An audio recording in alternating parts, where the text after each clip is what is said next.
So I have the story to tell about this little animatronic bird right here. I bought that bird in Chinatown on Canal Street in New York City. It is a little battery powered bird. I believe it uses a couple of AA batteries. Very cheap, very popular at the time, probably still are. It just has a motor in it that makes the two wings flap, which it doesn't even do anymore. I just repaired it the other day, so I was thinking about it a lot and where it came from and why I still have it and it's important to me. Um, you can actually see there's a little piece of glow tape on it because, of course, this was a prop for a show that I worked on many years ago. Uh, and it is a show that I've been thinking a lot about because of the show Ahsoka that is about to premiere.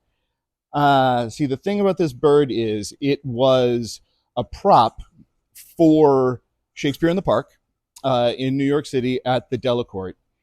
And the show was Two Gents, which is a musical version of the Two Gentlemen of Verona.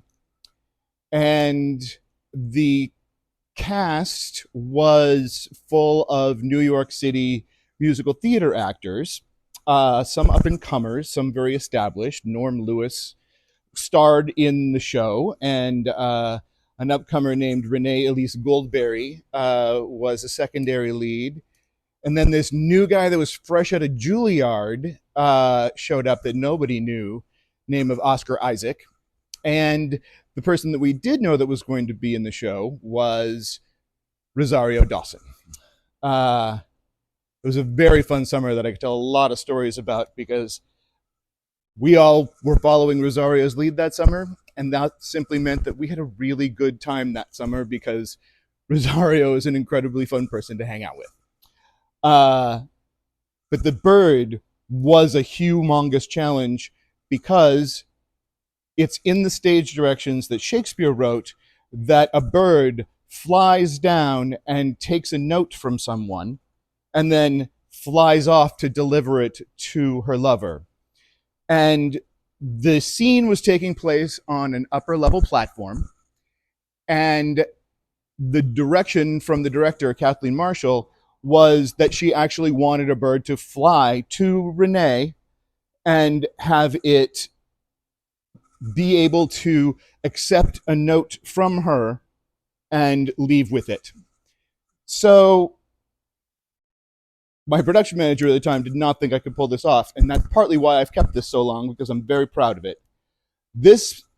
What I ended up doing was hooking a motor up at the top of the light bridge of the Delacorte Theater and stood at the top of that light bridge one day in order to run a giant 100-foot long run, so 200-foot long total clothesline out of aircraft cable so that the bird had a way to fly down to the stage and then fly back up to the lighting position.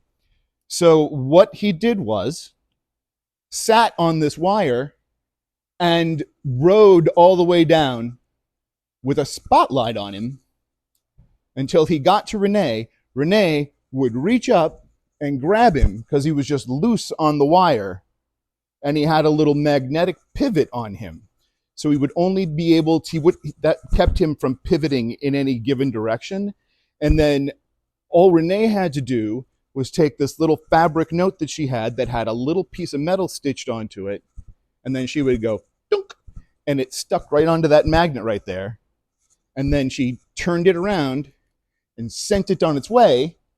And one of the people up in the lighting position, the follow spot operator, Mo, had to just eyeball it from 100 feet away and know when it was time to both turn the motor off so that the bird didn't go crashing if Renee missed it, but also then when to turn it on so that it could fly back up to the lighting position. And it did it, I think, almost every night. One night we did have to replace the motor because we got water inside it, and that was fun.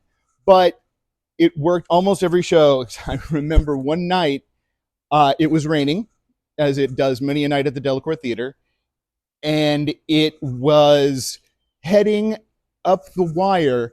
And since it was only resting on the wire and wasn't actually attached to it, it was struggling. So it took a long time, but it had a spotlight on it the whole way. And as it struggled to get all the way to its destination, it actually got a round of applause because of the hard work that this little bird did for the show. So yeah, I've been thinking about that show a lot because of Rosario, but also because of kind of where I'm at with the studio right now. This kind of reminds me of when I first started Hero Props and what a challenge it was, and how a lot of people told me I wasn't probably going to be able to pull it off. And while true in many cases, because it has evolved many times, I still seem to be here, still doing the same thing 15 years later, still holding this little bird. So, yeah, it's my 15-year anniversary of starting Hero Props, and here I am. More soon. Thanks for listening.